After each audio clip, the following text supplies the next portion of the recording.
5 September 2020, 2 tahun kepemimpinan Gubernur Koster Chok Aceh berjalan sejak dilantik pertama kali di Istana Negara 2018 silam.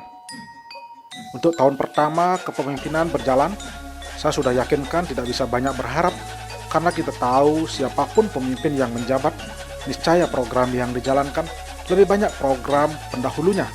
Hal ini bisa dimaklumi karena terkait dengan proses penganggaran keuangan di mana tahun anggaran sudah berjalan, semua program sudah ketok palu antara DPRD dengan gubernur sebelumnya. Kalaupun ada program pemimpin baru, niscaya tidak banyak bisa dilakukan terutama yang berhubungan dengan anggaran karena itu juga menyangkut nomenklatur pencatatan di perda atau aturan yang menyertai. Lalu, apakah itu artinya gubernur atau wakil gubernur akan pasrah di masa-masa tahun pertama memimpin sebuah pemerintahan? Tentu tidak. Disinilah kemampuan seorang pemimpin untuk bisa mengelola waktu dan situasi dengan program yang dirancang. Untuk program pembangunan infrastruktur mesti sabar, karena biasanya awal-awal tahun kedua barulah semua ide sang pemimpin bisa direalisasikan. Lantas, apa yang mesti dikerjakan? Sebagaimana bekerja di sistem birokrasi yang sudah baku itu, tentu membuat program awal dan pembahasannya. Jadi tidak serta-merta seperti makan cabai. Hari ini menjabat gubernur wakil gubernur, besok pembangunan sesuai janji kampanye bisa dilaksanakan. Untuk bisa makan cabai tersebut, harus berhitung dulu di mana mendapatkannya, dan bila membelinya, kapan bisa membeli, karena kita mesti memiliki uang terlebih dahulu. Kira-kira demikian pula dalam mengelola sistem pemerintahan di Indonesia. Saya dan mungkin Anda juga awalnya berharap sama, pemimpin baru, besoknya, atau seminggu, atau sebulan, atau 100 hari kerja, akan langsung ada perubahan menuju ke arah lebih baik. Tapi kebetulan saya bersyukur pernah duduk dan masuk dalam sistem birokrasi selama 8 tahun terakhir dalam sebuah lembaga yang menggunakan dana APBD maupun APBN, baru menyadari mengeksekusi program tidaklah semudah yang dibayangkan. Tidak saja masalah penganggaran keuangan, koordinasi antar birokrasi hingga kepada kesiapan sumber daya. Tetapi yang terpenting adalah penyiapan perangkat aturan yang melandasi program tersebut. Jangan sampai program yang bagus dirancang dengan matang dan sangat dirasakan manfaatnya oleh masyarakat malah melabrak aturan sehingga berhadapan dengan proses hukum. Niat baik belum tentu berakhir dengan baik kalau proses yang dilalui menyalahi aturan. Nah, disinilah seorang pemimpin mesti menyiapkan diri sejak awal saat masa-masa awal kepemimpinan guna membentengi diri dan programnya dengan aturan yang benar. Jadi tidak serta-merta berpasrah menunggu tahun kedua sebagai wujud pelaksanaan program pembangunan infrastruktur, tetapi sembari menunggu itu, di tahun-tahun inilah sesungguhnya tahun yang sangat krusial.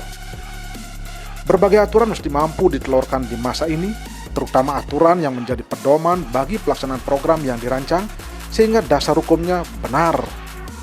Ingat, mengelola keuangan negara yang bersumber dari keuangan masyarakat dan khususnya pajak tidak mudah dan tidak serta-merta bisa dilakukan begitu saja.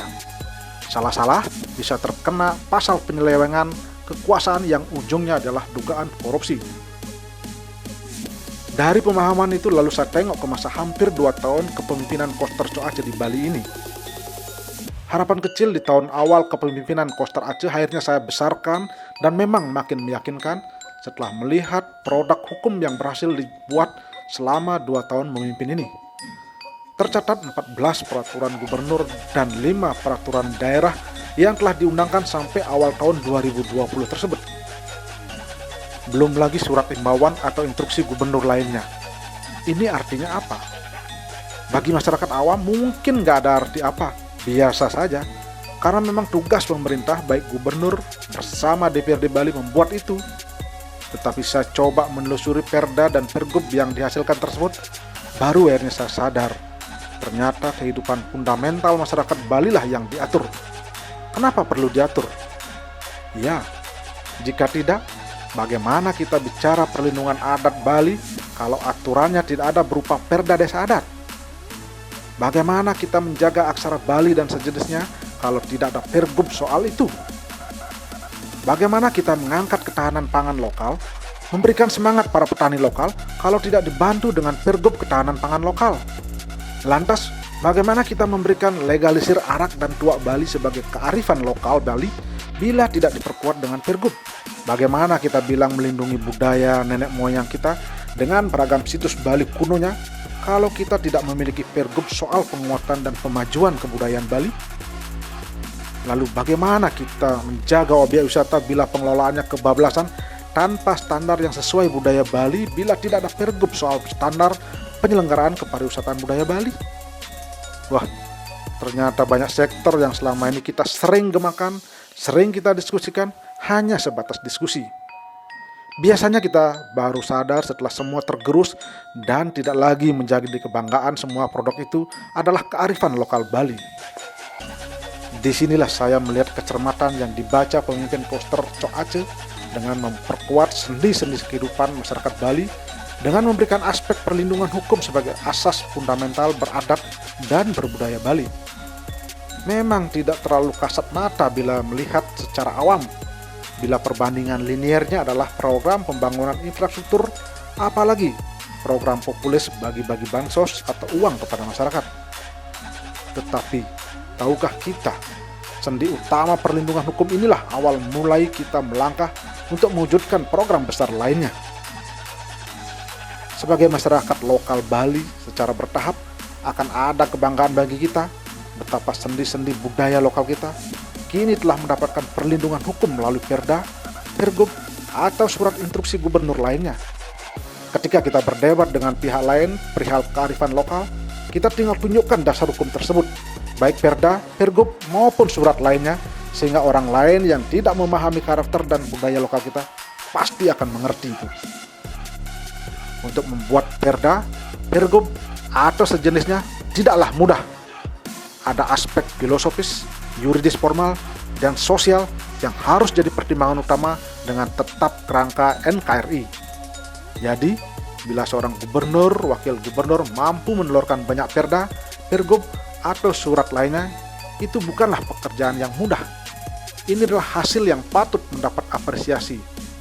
Tolak ukur dari pemerintahan salah satunya adalah membuat regulasi atau aturan, karena memang tugas seorang pemimpin membuat aturan, dan tugas kita lah sebagai masyarakat yang dipimpinnya untuk melaksanakannya itu.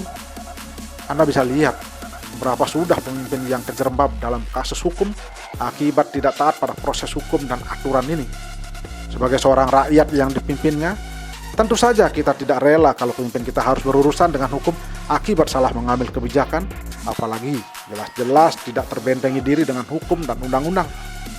Kita pasti bangga dan selalu berharap torehan prestasi pemimpin kita tercatat dalam tinta emas perjalanan daerah ini, baik berupa pembangunan infrastruktur maupun regulasi penguat kearifan lokal Bali. Apapun perlindungan hukum yang kita jadikan tameng diri, ketika semesta berkehendak akan terjerembab juga. Tetapi jika semua dilakukan dengan fokus, tulus dan lurus, waktu kelak akan mencatat apa yang sudah dilakukan oleh seorang pemimpin. Jadi, paham kan kenapa harus produktif membuat Perda, Pergub, atau surat aturan lainnya?